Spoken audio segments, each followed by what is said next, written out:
perpajakan, dan yang keempat, meningkatkan kepatuhan sukarela melalui program pengungkapan sukarela. Nah, dari semua tujuan ini itu dimaksudkan untuk membantu percepatan pemulihan ekonomi nasional. Sebagai kita tahu ya bahwa Indonesia pada tahun 2020 ini sedang dilanda pandemi COVID-19. Bukan hanya Indonesia, mungkin di seluruh dunia mengalami hal yang serupa. Seperti itu, Mbak Nana. Oh, gitu. Berarti ini salah satu upaya Kementerian Keuangan untuk memulihkan perekonomian nasional gitu ya, Kak? Iya, betul sekali. Oke. Nah, terkait dengan Undang-Undang Harmonisasi Peraturan Perpajakan, ini kan banyak ya, Kak. Nah, mungkin bisa dijelasin lagi apa sih poin-poinnya terkait dengan Undang-Undang Harmonisasi Peraturan Oke. Perpajakan ini? Ya. Jadi poin perubahan terkait Undang-Undang Harmonisasi Perpajakan ini setidaknya ada 6 pokok materi perubahan. Yang pertama adalah perubahan terkait Undang-Undang Pajak Penghasilan, kemudian terkait dengan PPN yang akan kita bahas pada hari ini, kemudian yang ketiga pokok perubahan terkait Undang-Undang Ketentuan Umum dan Tata Cara Perpajakan atau KUP, kemudian mengatur juga tentang program pengungkapan sukarela, pengaturan pajak karbon, dan yang terakhir adalah perubahan terkait dengan Undang-Undang Cukai. Itu Mbak Nana. Wah, banyak banget ya. Setidaknya ada Ada 6 undang-undang materi harmonisasi perubahan. peraturan perpajakan ini. Oke. Nah, untuk malam hari ini kita khusus bahas PPN ya, Kak. PPN ya. Nah, kalau untuk PPN sendiri nih, apa sih yang beda poin-poinnya? Mungkin ada aturan baru di Undang-Undang Harmonisasi Mm-mm. Oke. Peraturan Perpajakan ini. Beberapa poin perubahan itu salah satunya adalah perubahan terkait dengan objek dan bukan objek PPN. Nah, seperti apa itu? Jadi terdapat perubahan terkait objek dan bukan objek PPN. Salah satu kita tahu salah satu tujuan Undang-Undang HPP ini adalah untuk memperluas basis pajak ya. Dengan Undang-Undang HPP ini yang semula barang kena pajak dan bukan jasa kena pajak itu dipindahkan menjadi barang kena pajak dan jasa kena pajak. Namun masih terdapat barang dan jasa yang tidak dikenakan PPN. Di antaranya adalah makanan dan minuman yang disajikan di hotel dan restoran. Misalnya nih Mbak Nana beli makan di restoran atau makan di hotel itu masih Ya. tidak dikenakan PPN. Oh, gitu. Ya. Nah, saya tertarik nih Kak, Hmm. terkait tadi ya ada pengecualian objek PPN dan Ya. fasilitas PPN. Itu apa aja sih Kak yang dikecualikan Oke. dan yang dapat fasilitas? Oke. Saya lanjutkan dulu untuk yang masih menjadi bukan objek PPN itu selain makan minum di restoran itu ada juga uang atau emas batangan untuk keperluan devisa negara, kemudian jasa keagamaan, jasa kesenian, terus jasa perhotelan, jasa yang disediakan oleh pemerintah nih misalnya kawan pajak datang ke kantor pajak mau bikin NPWP, mendapatkan pelayanan bikin NPWP, nah itu tidak akan dikenai PPN. Terus Oh, ada jasa lagi ya. ya jasa parkir itu juga tidak dikenai PPN. Satu lagi nih jasa boga atau jasa catering itu masih eh, ditetapkan sebagai barang dan jasa yang tidak dikenai PPN, Mbak Nana. Nah untuk Oh, untuk barang kebutuhan pokok nih kan kemarin sempat heboh ya beras iya. bakal sembako bakal Kemarin dikenakan kok PPN beras gitu kan. dikasih PPN sih gitu. Nah Nah, di gimana tuh Kak? di Undang-Undang HPP ini kemarin sudah jelas bahwa memang betul sembako salah satunya beras itu dipindahkan dari yang semula itu barang tidak kena PPN, dipindahkan menjadi barang kena PPN. Namun ada pengecualian nih Mbak Nana. Jadi sembako tadi mendapatkan fasilitas PPN dibebaskan. Jadi benar gitu. Dari dia yang semula mungkin dikecualikan gitu ya. Ya, yang semula itu bukan barang kena pajak, sekarang menjadi barang kena pajak, namun mendapatkan fasilitas PPN dibebaskan. Nah, terkait dengan perubahan ini tentunya ada implikasinya, Mbak Nana. Apa tuh, Kak? Nah, implikasinya ini kita lihat dari dua sudut pandang ya, dari sisi konsumen dan juga sisi penjual atau pengusaha kena pajak. Nah, kalau dari sisi konsumen sendiri mungkin tidak akan ada perubahan ya, karena kalau berdasarkan undang-undang lama dan undang-undang HPP ini sama-sama tidak dikenakan PPN ya. Sebagai konsumen itu kalau dulu bukan barang kena pajak itu sudah jelas tidak kena PPN, kalau sekarang meskipun menjadi barang kena pajak tapi PPN-nya dibebaskan. Jadi tidak ada perbedaan dari sisi konsumen. Oh, berarti istilahnya kayak pindah tempat gitu aja ya, Kak? Ya. Sama-sama nggak bayar, cuma kata-katanya aja yang berubah gitu ya. Betul. Nah, namun di sisi penjual atau pengusaha kena pajak itu ada implikasi perubahannya.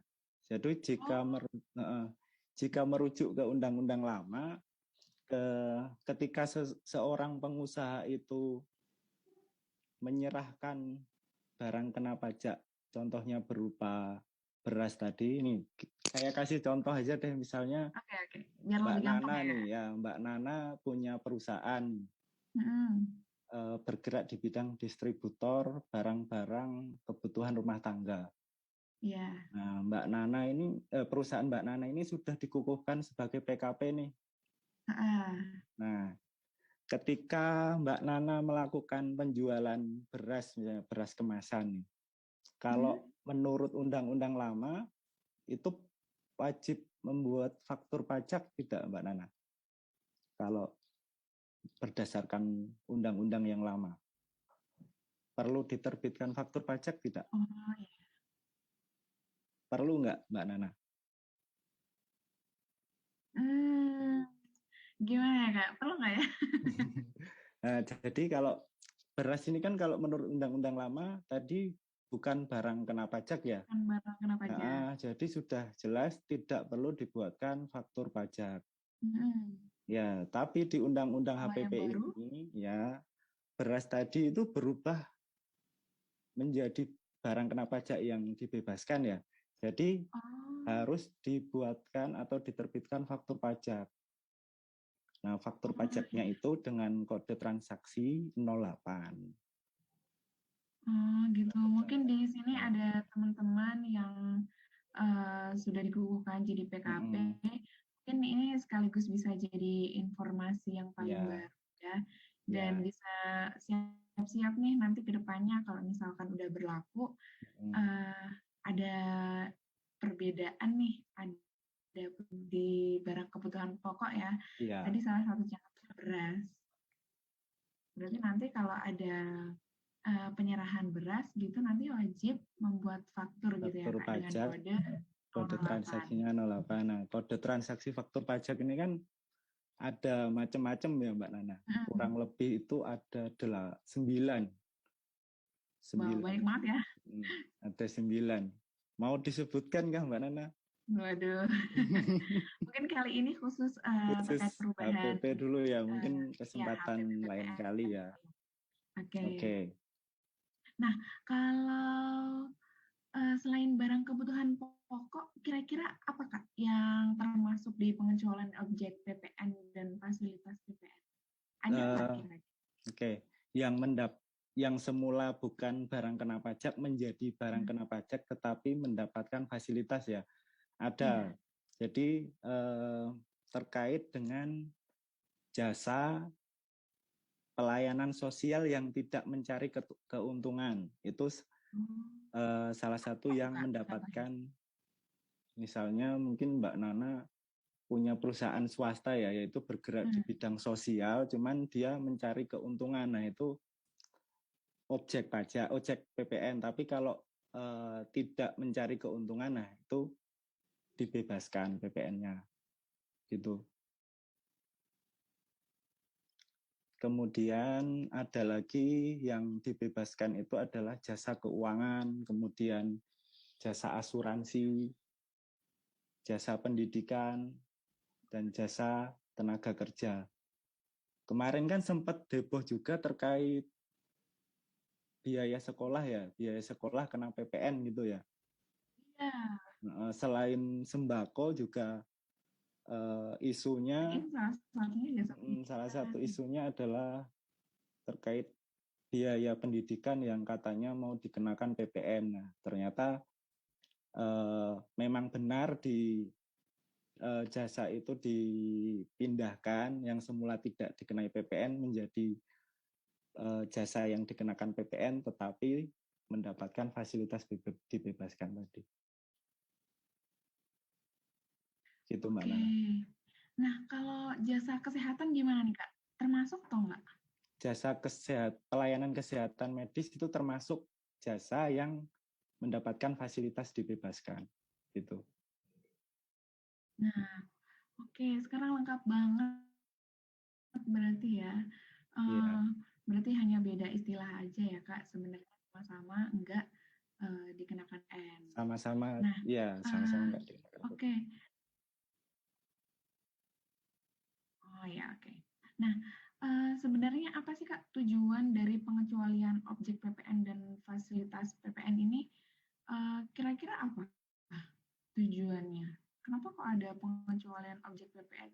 Padahal kan sama-sama nggak dikenakan PPN ya. Kok tiba-tiba di Ya, jadi tujuannya sebenarnya adalah yang pertama tadi memperluas basis pajak. Cuman beras, misalnya beras ya, itu kan dibutuhkan oleh masyarakat banyak ya. Dan ternyata kemarin itu memang isunya akan dikenakan PPN, tapi beras khusus katanya ya kemarin ya. Beras yang mungkin dinikmati oleh kalangan-kalangan tertentu. gitu ya? Kalangan-kalangan tertentu. Cuman setelah undang-undang ini diterbitkan ya diundangkan, nggak jadi Mbak Nana.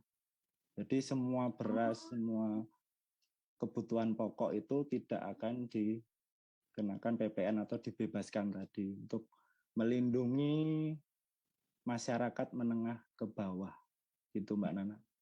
Oke, berarti semua barang kebutuhan pokok, terus jasa kesehatan, jasa pendidikan, jasa pelayanan sosial, keuangan, itu berarti termasuk BKP, tapi enggak dikenakan PPN, gitu ya Kak? Dibebaskan, ya. Dibebaskan. Oke, nah sebelum kita lanjut nih ke pertanyaan berikutnya, mungkin bagi teman-teman yang sekarang baru nonton dan merasa bingung atau ada pertanyaan atau mungkin mau menanggapi, bisa langsung komen di Instagram.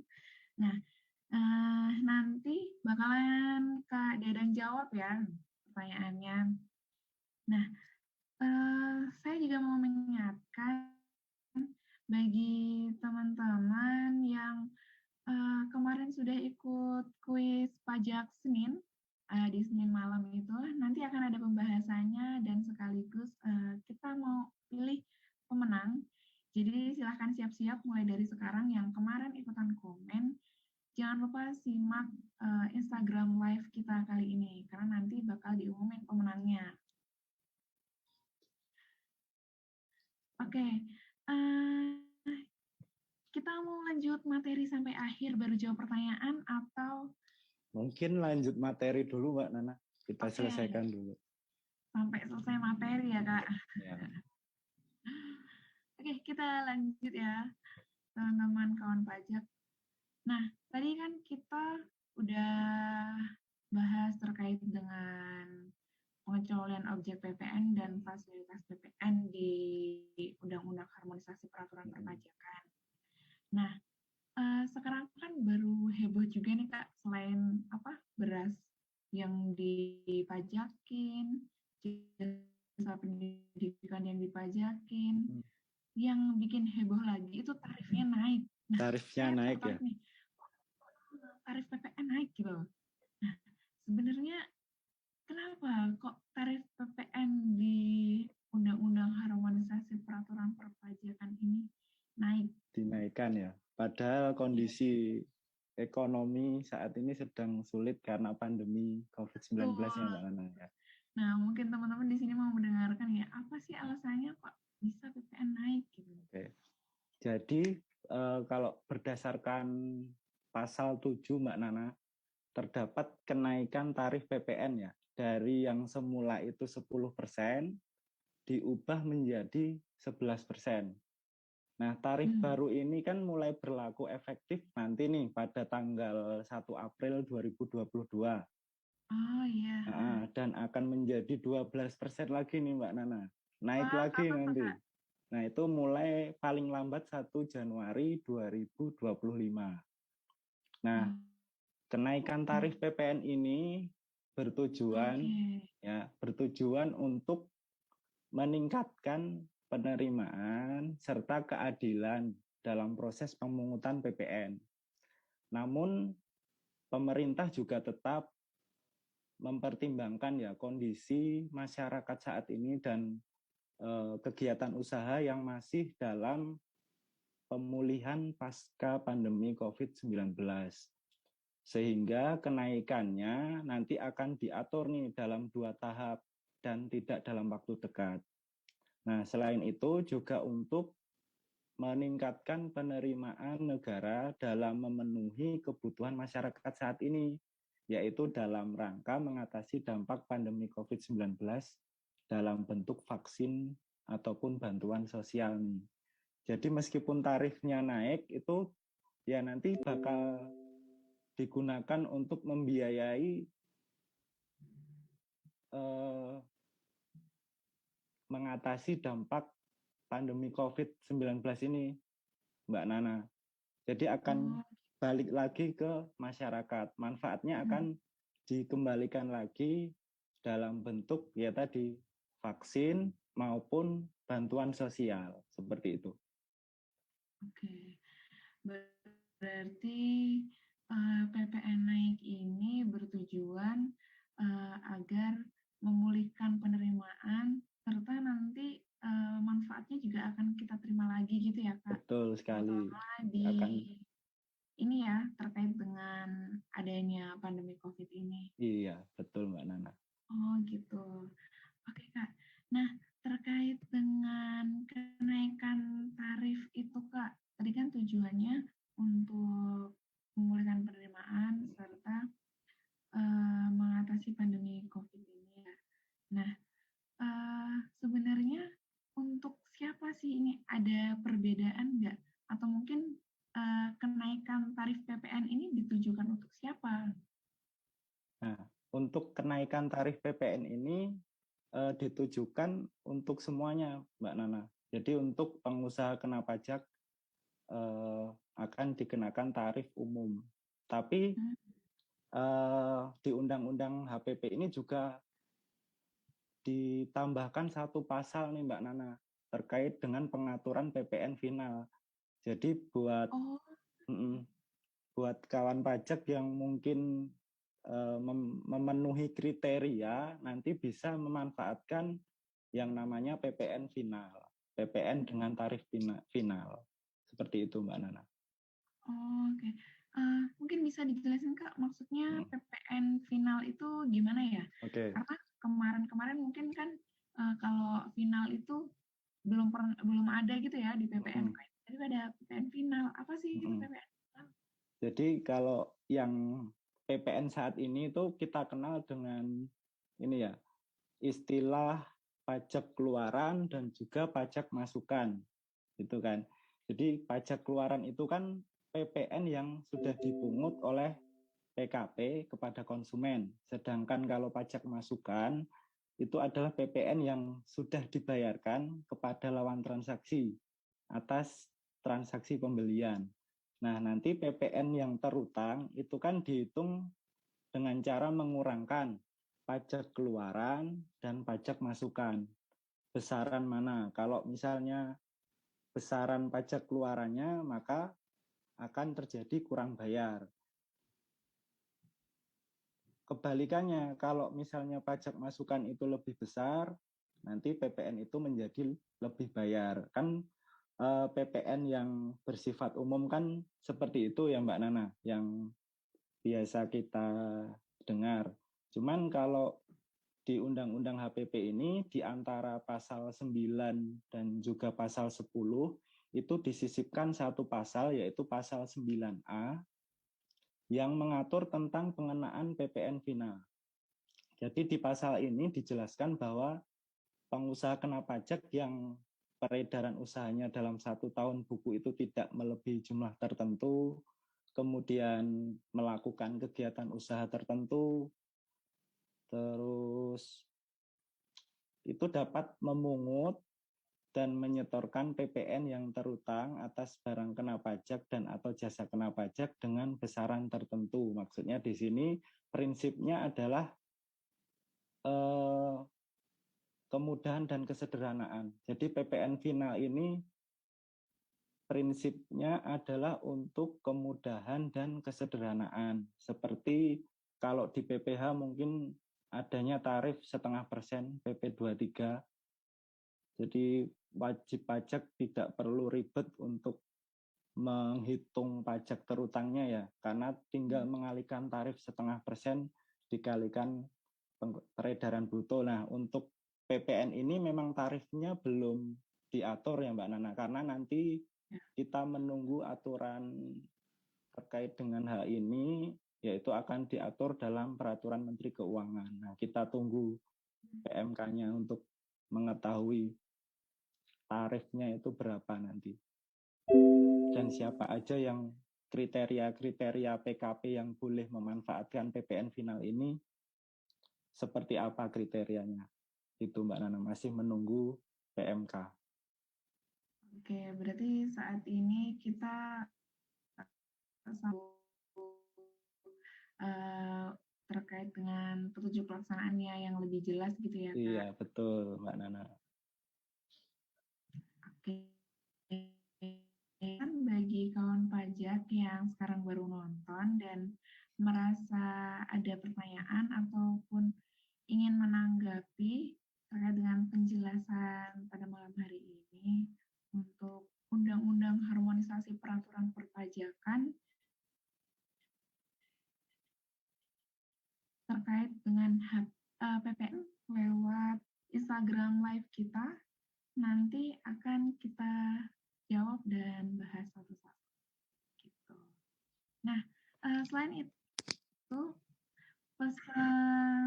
ada ini bagi teman-teman kawan pajak yang punya NPWP dan merasa belum melaporkan SPT tahunan, silakan segera melakukan pelaporan SPT tahunan. Caranya gampang banget ya Kak. Ini bisa lewat online, bisa lewat kantor pelayanan pajak terdekat, nanti dibantu online juga, datang ke KPP Pratama Pangkalan Bun. Nanti kalau misalkan ada pertanyaan bisa cek lewat DM atau nanti bisa langsung datang dan nanti akan dibantu oleh petugas helpdesk di KPP Pratama Pangkalan Bun. Oke. Terima kasih Kak Dadang untuk penjelasannya terkait dengan PPN. Nah, saya mau tanya nih Kak, ini kan berarti ada perubahan ya terkait PPN yang nantinya akan berlaku 11% di 1 April 2022. Nah, apakah nantinya akan ada perubahan terkait dengan aplikasi yang mungkin sekarang teman-teman gunakan ada e-faktur sama web e-faktur ya? Itu gimana ke depannya atau maksud saya akankah ada perubahan atau gimana? Kalau terkait aplikasi mungkin nanti akan ada pengembangan ya Mbak Nana, karena e-faktur ini kan sering kali update ya, sering mendapat update. Ketika aturannya bertambah, mungkin nanti akan ada update terbaru. Nah, terkait dengan Undang-Undang HPP ini, kemungkinan nanti akan ada perubahan-perubahan sih, Mbak Nana. Tapi ya itu menunggu dari kantor pusat saja itu nanti. Oh gitu, oke. Berarti pastinya akan ada update terkait aplikasi Pasti yang lama akan ya, ada Kak? sih, ya. Mungkin kayak kemarin dari versi 2.2 Mm-mm. ke versi 3.0 gitu ya. Sekarang kan Besok sudah jadi versi 3.0 ya. gitu ya. Iya. Oke. Nah, mungkin pembahasan terkait dengan undang-undang harmonisasi peraturan perpajakan untuk PPN sudah cukup. Nah, kita beralih ke pertanyaan-pertanyaan ya, Kak. Oke, ini ada pertanyaan dari Kak Rian Sarobi. Maaf mau bertanya, apakah e-faktur web-based sedang gangguan? Oh, berarti baru buka web e-faktur nih. Tadi dapat info sih katanya ada gangguan sampai jam 7 malam Mbak Nana. Wah, udah Ya, jam 7 lebih nih, Kak. Berarti udah harusnya jam udah nggak 7. gangguan ya. Iya, harusnya sih udah enggak. Oke, mungkin bisa ditunggu dulu kali ya. Atau mungkin sekarang kan udah malam nih, malam Sabtu juga. Jalan-jalan dulu, Jalan-jalan besok dulu pagi ya. baru kerja lagi. Oke, gitu ya Kak Rian Syarobi. Pertanyaan selanjutnya dari Kak Atik Cantika. PPN untuk bendaharawan apa dihitung DPP dengan perhitungan 100/110 seperti sebelumnya? Wah, ini terkait dengan DPP-nya ya Kak. Ya. Gimana? Kira-kira ada perubahan nggak? Sejauh ini enggak ada Mbak Nana, jadi masih tetap dihitungnya per 100/110. Oh, Ketemu gitu. DPP-nya baru kalikan tarif nanti. Tarifnya yang berubah nanti menjadi 11%. Oke, gitu ya Kak Atik Ya. Cantika. Mungkin Tapi udah ya, cukup jelas tapi ya. mulainya masih 1 April ya. Dan Jangan tarifnya aja ya Kak itu yang jadi berubah. udah 11%. Kayaknya ini Udah mendahului. yang nonton tuh udah semangat banget. Oh, PPN Iya. naik 11%, ayo gitu. Itu masih 1 April nanti takutnya tahun depan Januari udah dipungut 11% gitu kan. Ya. Oke, berarti itu ya Kak yang perlu diingat-ingat, mulainya tanggal 1 April 2022, bukan 1 Januari ya. Iya. Oke, ini ada pertanyaan lagi dari Kak Aan Puspa. Izin bertanya, kalau yayasan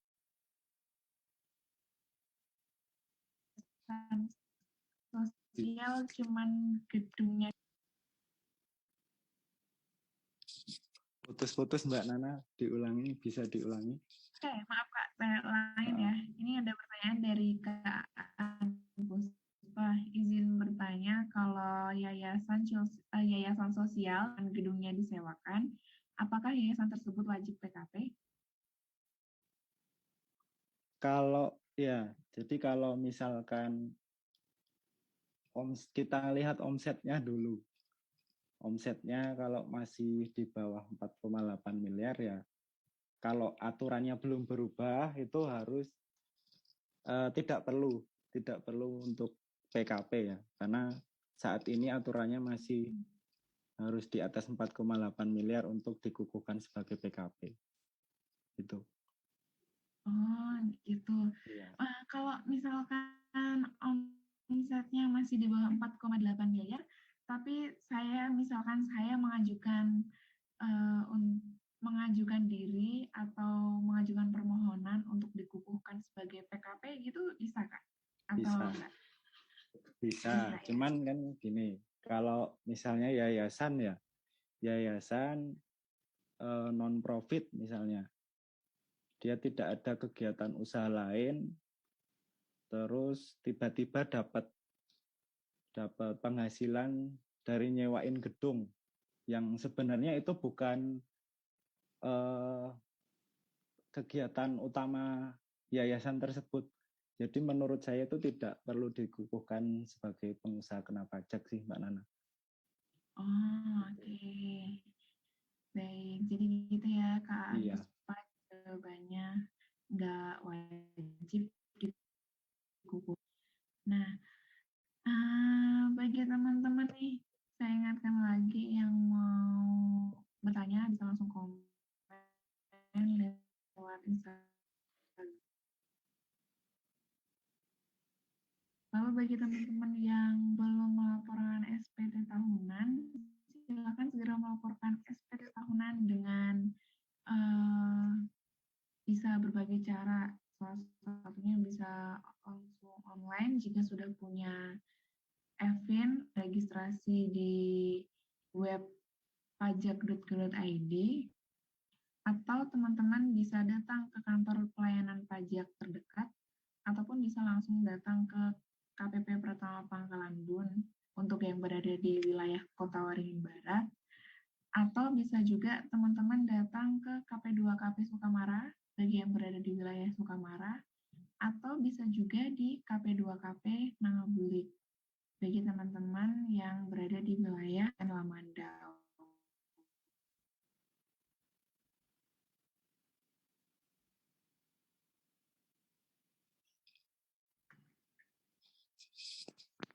Oke, mungkin itu Kak.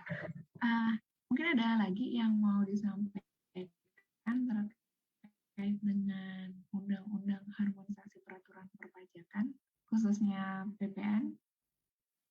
Mungkin udah cukup, Mbak Nana.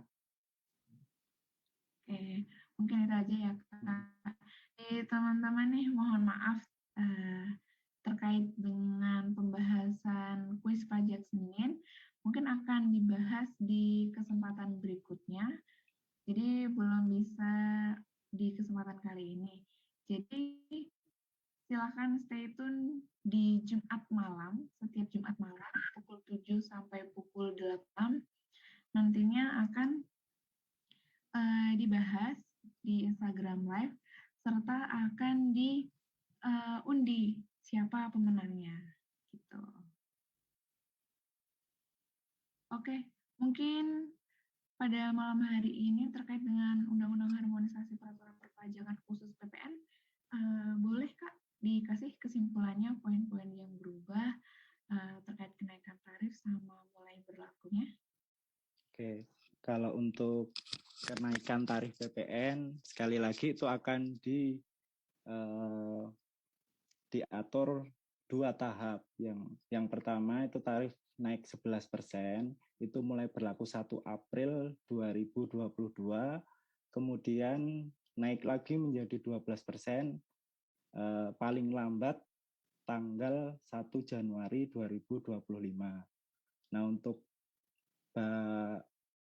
barang-barang atau jasa yang berubah, yang semula bukan barang kena pajak, menjadi barang kena pajak yang mendapatkan fasilitas PPN dibebaskan, itu contohnya adalah sembako, kemudian kalau di jasa itu jasa pendidikan, jasa angkutan umum, jasa tenaga kerja, jasa keuangan, jasa asuransi, kemudian jasa medis, pelayanan medis, dan juga pelayanan sosial yang tidak mencari keuntungan. Itu sih Mbak Nana.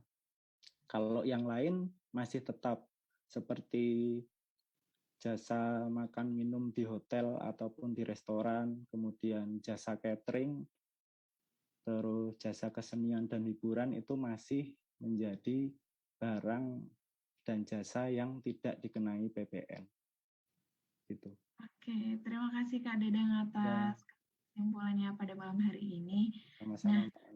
Nah, oke, mungkin cukup sekian live pajak, dialog pajak pada malam hari ini. Kita akan lanjut ke materi berikutnya di minggu depan.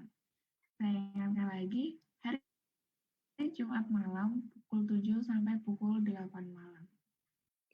Oke, mungkin cukup itu ya, Kak. Iya, cukup Mbak Nana. Oke. Oke, terima kasih teman-teman kawan pajak yang sudah menyaksikan Instagram Live Pajak Pebun kali ini. Jangan lupa tetap saksikan setiap minggu. Selain itu, teman-teman juga bisa follow media sosial KPP Pratama Pangkalan Bun, mulai dari Instagram @pajakpebun, Twitter juga sama @pajakpebun, lalu untuk Facebook ada KPP Pratama Pangkalan Bun. Nah, nanti teman-teman akan mendapatkan berbagai macam informasi terkait dengan perpajakan. Oke, mungkin cukup sekian dari saya, Diana Nurfaida, dan kakak Dadang Nur Cahyo. Mohon maaf apabila ada kesalahan. Wassalamualaikum warahmatullahi wabarakatuh.